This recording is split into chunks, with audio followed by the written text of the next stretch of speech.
hearts beat to the city streets. We began to feel the fire.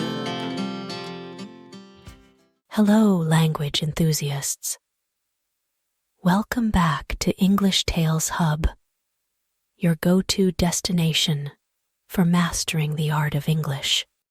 If you haven't already, make sure to subscribe and hit the notification bell so you never miss an update on our immersive language learning journey. Let's dive into today's tale and elevate our English skills together. We decided to meet at my place as my parents went out of town for 2 days, and I was all alone at home, so I invited Pale for lunch at my place. But having strict Indian parents and living on different outskirts of Mumbai, it was difficult for her to make it up. Needless to say, Mumbai can separate people by distance, but connect them by heart. So none of the reasons could stop the lovebirds to meet.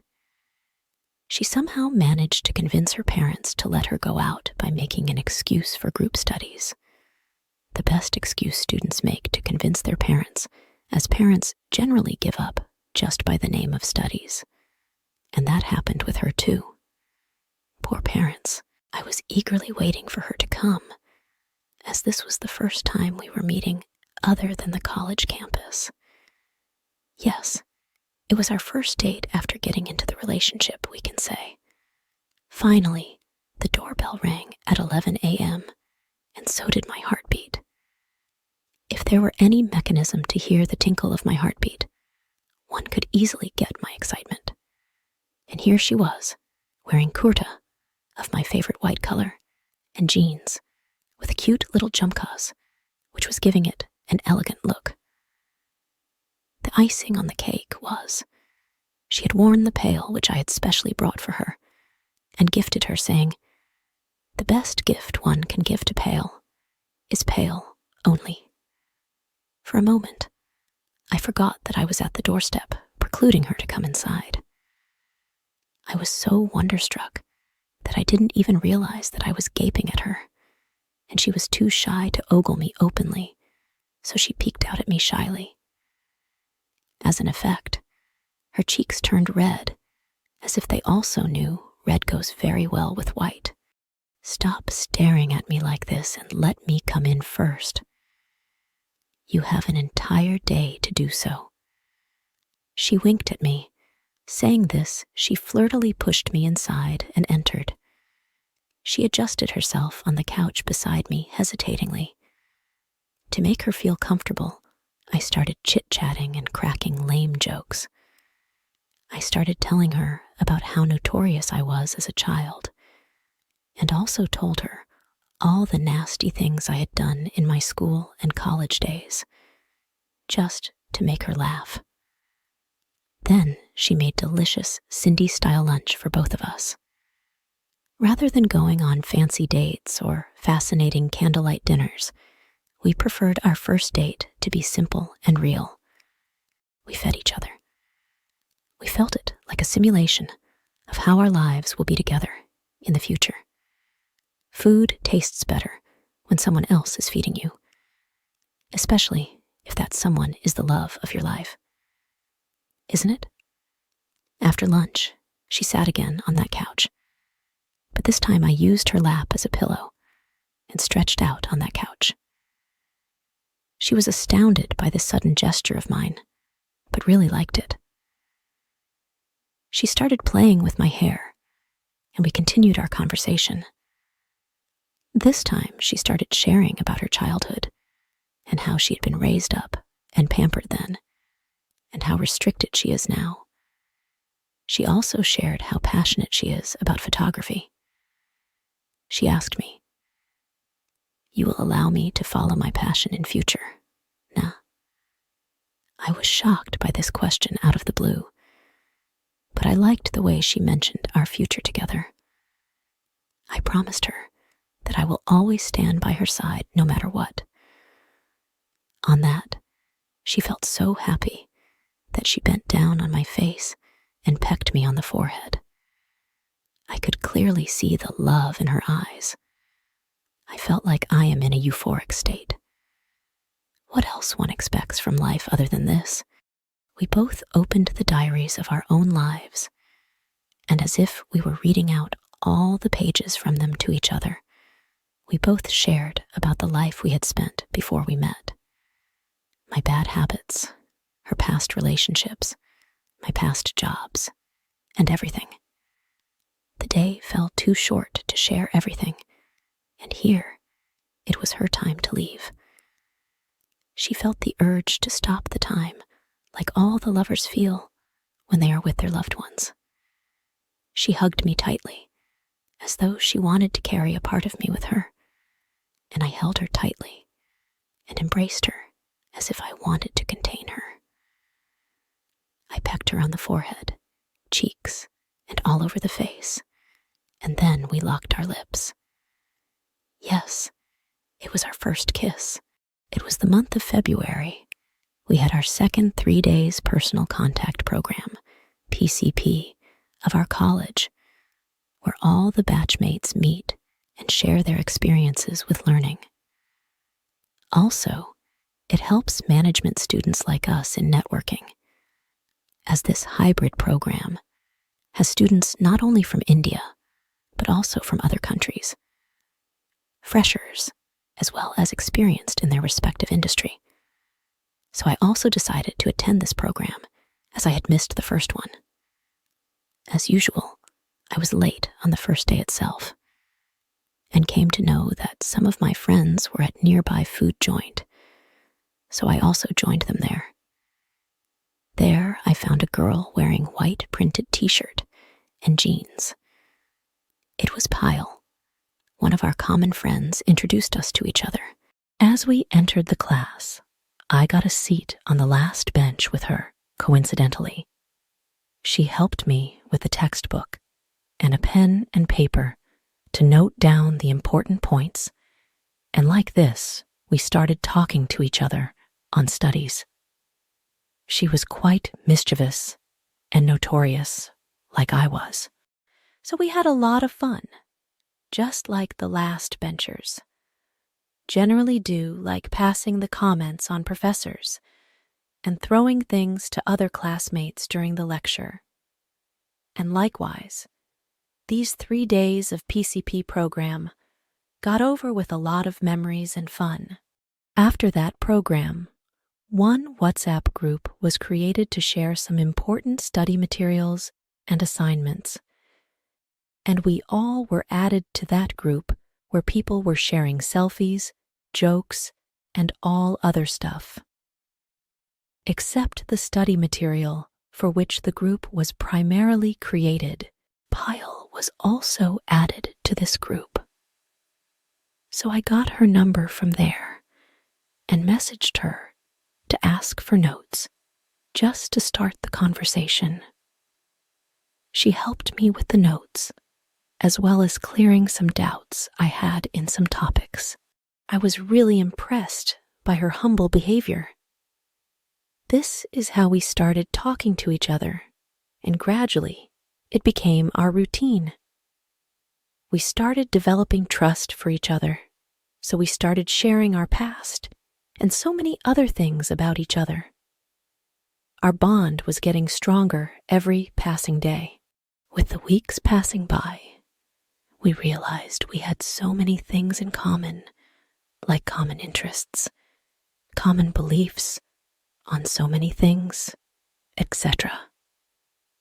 We felt like we are on the same page. We were enjoying each other's company. I always teased her for her big spectacles and was calling her Khasmis, and also for that Lado Rani tattoo she had. Besides all these, I never missed any chance to flirt with her. This is how our journey of friendship was running smoothly. And now it was a time to confess and confront what we feel. Were we really just friends, or more than that? Was I in love with her? Does she feel the same for me? So many thoughts were running on my mind and were getting on my nerves. On one hand, I wasn't sure about my feelings for her and was not ready for any commitments. And on the other hand, I wanted her in my life. I was in a dilemma about whether to share my feelings with her or not, but I felt I couldn't take all these just to myself. So I called her finally and got the courage up to share my feelings. I know the idea of proposing to her over a phone call was unromantic, but I didn't have more guts to propose to her, getting down on my knees and giving a rose to her. These fascinating proposals happen only in Bollywood movies or in novels, not in the real life, I guess. But they had really set the standard too high for us. The phone was ringing, and with every ring, I was feeling to give up the idea of proposing to her. As she picked up the call, my mind got completely blank, and I forgot the entire speech I had prepared to express my feelings. I was really nervous, but plucked up my courage and decided to go through it. So I said, "I want to confess something. I think you have become more than a friend to me now. I really like to spend time with you. With you, time just flies away. I don't know if you reciprocate the same or not. I don't even know if I can make any commitments to you or not. All I know is I can spend my entire life with you, by my side." I said this in one breath. Now I was falling out of words. I couldn't gather enough courage to say those 3 magical words, even after the rehearsal. But I felt that what I said was enough to make her understand. So I waited with bated breath for her response. She was taken aback by this unexpected proposal, so all she could manage to say was she needed some time. Finally, after a week of silence, Payal also reciprocated the same. I was literally on cloud 9 after knowing that she also felt the same for me. But just like everything comes with terms and conditions in life, it was also wrapped up with some terms and conditions, as we both were not in a state of committing anything to each other for the future. We decided to keep it that way only. After this, the things suddenly changed between us. I started to flirt all the more, as if I got the license to do so. People call it romance. She called it flirting, but I loved the way she used to blush while calling me a flirt. I never missed a single chance to meet her or to talk to her and tease her. We started spending hours at Nariman Point, our all-time favorite meeting point, holding hands and enjoying each other's company. We had named our relationship as Mature Loves Immature, and she happily took the tag of immature. It was the month of November, Payal's birth month. She was so excited about her birthday. But like a stupid, I forgot her birthday. She waited entire day for my wishes, but then she finally got to know that I had no clue about that. So she reminded me of her birthday, not directly. Girls don't enjoy direct and simple conversations, I guess. Why can't girls just normally remind us their birthdays a day before? Or tell us what gifts they want? Too much to expect from girls, maybe. But by giving me some hints, I apologized to her for this and promised her that I will make up for this for sure. She was such a kind-hearted that she accepted my apologies and got convinced. On that weekend, I took her to a mall and we watched a newly released movie M.S. Dhoni, The Untold Story over there. She dedicated a lovely song, Kaun Tujhe Yun Pyar Karega, Jaise Mai Karti Hun, to me from that movie. After that, we had her favorite Domino's pizza. And then I took her to her favorite place, Nariman Point, to enjoy the sunset. She seemed happiest that day and didn't even complain once. How can I forget her birthday? That made me feel more guilty. It was the month of December, my birth month. Even after I forgot her birthday, like a dumb, she was all excited about my birthday more than I was. She had planned to make it special for me, so rather than buying some gifts or cards, she decided to do something beyond that. So starting from the first day of December, she recorded a song for me and sent it to me as a dedication till that date. I was overwhelmed by such a cute gesture of hers for making not just a day, but an entire month very memorable for me. I felt bad that I didn't do anything for her birthday. Needless to say, I loved all the songs she dedicated to me, and from then it became my favorite playlist, which I keep listening on repeat mode. She also made an effort to come all the way in the morning itself, just to wish me my birthday. Such a sweet girl she is, I felt. From the day I proposed to her, our relationship status seemed quite unstable. We hadn't committed anything about our future together to date, but we were dreaming to spend it together. But it wasn't easy for us to reach on the next level.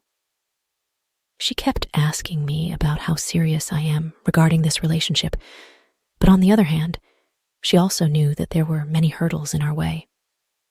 People say, love sees no boundaries, but marriage sees, and society also sees. Caste, financial status, looks, family background, and everything becomes important for society when it comes to marriage. So I used to avoid this discussion. Once I went to Jaipur to attend my friend's wedding, on which she suddenly asked, Apna number kab lagega, when will we get married? I am longing to sleep next to you and wake up every morning seeing you by my side. This thought of her whipped me up, and the first thing I decided to do after going back to Mumbai was to meet her parents. So I went back to her as soon as I came back to Mumbai. But on that day, her parents weren't in town, but only her elder brother was. So we decided to talk to him first. So we went to her place to plan what and how to tell her brother before he arrives from work. I was a bundle of nerves, just thinking about how he will react on this, as she told me how narrow-minded they were. As her brother arrived, he was furious to see his sister with a stranger, that's me, all alone in their house. Any brother would, I guess. So without even listening to us, he himself assumed the things and started scolding Payal. He was continuously yelling at her and also cursing me. I was so helpless to see the love of my life crying right in front of my eyes, still was unable to do anything about that. He grabbed her inside and locked her up in a room in spite of all her begging and requesting. He then threw me out of the house, giving me the strict warning to stay away from Payal. All this took a long while, and it was 12 a.m. I was wandering at a completely unknown place, thinking about the drama that had just happened, and blaming and cursing myself for all this. I was all worried about Payal, that how she will face everything all alone. Somehow, I managed to reach my place at 2 a.m. and saw my mother waiting for me. She got angry with me for coming that late and showered me with a bunch of questions. but I was exhausted after that drama, and of course the tiring journey from Jaipur before that. So I didn't react to any of her questions. I spent that entire sleepless night crying and thinking about her. After that dramatic evening at her place, she was restricted all the more. It became more difficult for us. She requested me not to contact her until and unless she says. So I promised her that I won't do anything which can cause trouble for her, and I kept that promise. Though it wasn't easy not to talk to her, as my day used to start with her good morning message and end only after sharing all the details about the day. Still, I managed to keep that promise not to trouble her more. But it all went in vain, as she got manipulated by her family. Her father was trying to brainwash her, and it was quite a successful attempt from his side, at least at that moment. Still, she tried her best to convince her father, on which she was strictly asked to choose between me and her family. She got really frustrated and worried. On the other hand, I was feeling restless, getting no news from her side. And finally, she called one day, but it made things worse. She doubted my intentions, we argued, and the conversation was getting uglier.